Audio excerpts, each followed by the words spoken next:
Welcome back to the Mountain Morning Show. Thanks for staying with us. Right now, I'm talking with Meghan de Bruijn, who is the marketing coordinator of Dishing PC. We're going to be talking about how we've teamed up with Dishing PC to highlight some of the very best restaurants from around the community. How are you doing today, Meghan? Good. How are you doing? Good, good. Always a pleasure to see you. I'm sure everyone's finally like, oh, okay, connecting all of the commercials now, and like, I recognize that face. Right there, she. Okay, there she is. The Dairy Queen. The Dairy Queen commercial. How have you been? How have you been? Good, really good. Excellent. It's been a great season. Excellent. So let's talk about some of this, some of the video content that we've kind of teamed up with you guys to present to the community some of the very best restaurants and eating establishments around the community. What do you guys do mainly at Dishing? What's your kind of main role? So Dishing is a food publication. It's a magazine. Of course, people have seen it around town. It's really great. Our goal is to be the food lover's guide to great dining around Park City. The content of the magazine has recipes from restaurants. It has a actual dining guide, so where to eat, what to get, and then we do a lot of editorials. So a lot of the culture and lifestyle of Park City. But with all of social media and everything else that's going on, we kind of have to branch out when it comes to just the multimedia look of how to present content about dining and food in Park City. So that's when we came to Park City TV and said, how about if we start doing videos. So we can, show, like you said, a lot of content creators have had to kind of adapt in recent years and really push the multimedia format, especially even if you are focused mainly in print or vice versa, whatever it is, you kind of have to branch out and kind of explore all of these other avenues. And what better way to do food than through video, right? Absolutely, absolutely, and it's so compelling and so much fun to see and watch, and it's been really fun to watch how people react to the videos, especially the people that are in the videos.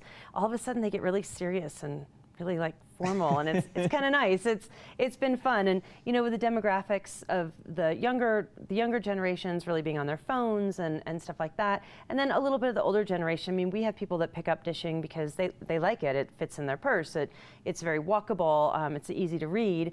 But those kids on their phones and they're going through everything, we want to make sure that we hit them too with these great food options and dining options in Park City. Excellent. So let's talk about and preview some of these videos that we've actually teamed up to do. Let's start with one of the first ones. Where would you like to go first? So one of our first videos we did was Red Banjo. Awesome. And that was really, really fun. Red Banjo has been around. It's actually the oldest running restaurant in Park City. Wow. It's on Main Street, and it's been around for over 50 years. Same family-owned restaurant. Scott Tolley, who runs it now, took us on a tour of how to make one of his most famous pizzas. Excellent. This is Red Banjo here in Park City. Let's take a look. I'm Scott Tolley, owner of the Red Banjo Pizza. I'm going to show you how to do the Red Banjo Special, which was created by my father back in 1969. We start out by making the dough a nice, flat, round dough ball. When you're rolling out the dough, roll to the edge, back to the middle, back to the other edge. We use low most mozzarella. Doesn't brown too much, just enough. Adding the toppings, we start with the mushrooms, which will help absorb the grease from the pepperoni, which comes next. Canadian bacon, sausage, and then the vegetables, green pepper, onion, and olive. Then we stick the pizza in the oven next, bake it at 550 degrees for roughly 5 minutes. Pull it out, cut it in 8 pieces, plate it, and put a lemon on the top. You squeeze the lemon, it brings out the flavor of the pizza. Give it a try, you'll love it. At Red Banjo, we're known for our hand-rolled pizza. I believe our crust is the best in town. I'd love you to come in and see us. All right, that was Red Banjo there in Old Town Main Street, serving some of the very best pizza in the city, like you said, for quite a long time, almost 5 decades, or it is 5 decades now. It's quite a while. And their little secret is that lemon on the top, and it works. So I mean, good. You got to squeeze the lemon. It's really, really good. So be sure and check out Red Banjo up there on Main Street. Where are we heading next? Well, we're going to stay on Main Street for a minute because Shabu was our next video that we did. And Shabu is an amazing, amazing Asian fusion cuisine restaurant. The Valeka brothers opened it in 2002, and really one of the local hot spots to go. Really, really great kind of before dinner drinks and appetizers and stuff. But what we did was a tale of 2 tunas. The sushi chef kind of ran us through the 2 different types of tuna that you see in sushi restaurants, and then kind of how to, cut them and present them in the most proper way. Okay, let's take a look at right now. It's Shabu. The staple of any sushi bar is tuna.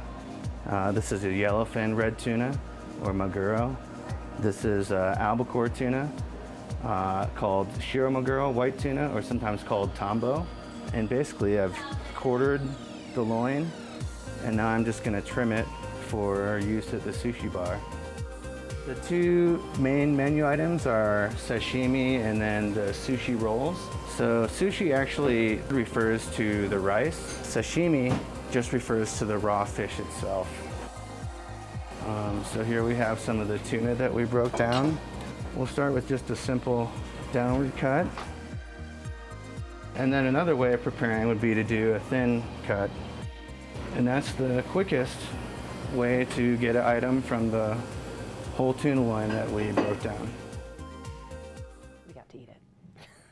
Wow, that looks amazing. And it's such an art form to see that happen. So delicate and so precise. It was beautiful. It honestly, it was almost an embarrassing video to be around because it was so beautiful and so much fun. Were you there and like forgot that you were creating a video? You're like, oh wait, A yes, little I bit. have I'm to like, talk. wait, you can't eat that yet. It's so great. Well, that was Shabu up there on Main Street as well. Yep. You can get some of the very best Asian fusion cuisine here in Park City there at Shabu. Where are we going to go check out next? So here's one of my new kind of favorite hotspots to go to. It's called Timbers, and it is over in the Marriott Prospector.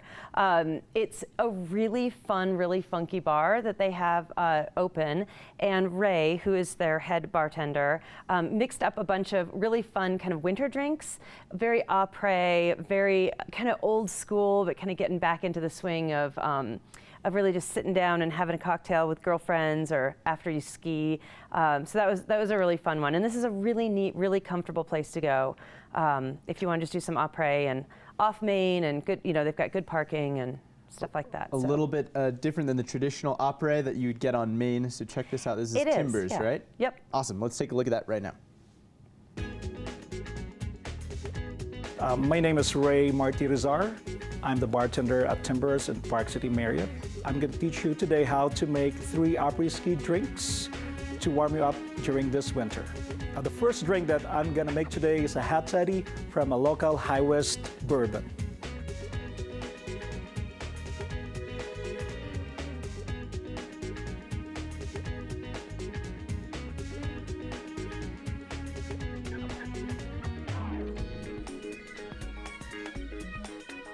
The next drink that I'm going to make is a White Russian made with 5 Wives local vodka.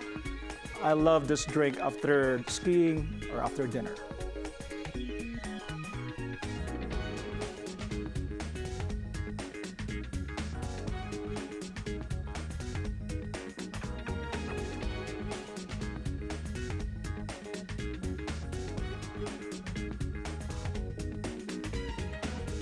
The next drink is Old Fashioned. This is the most popular drink here in Timbers and Park City Marriott, made with local High West Rendezvous rye.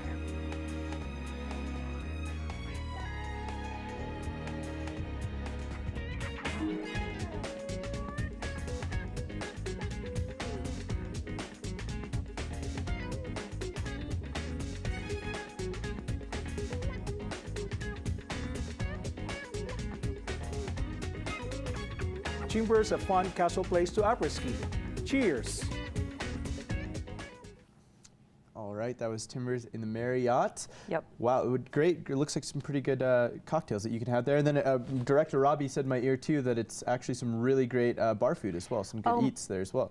Their spring menu, I got to taste some of their spring menu options, and they really do. They've got really good food. And right now, during après, they do a s'mores.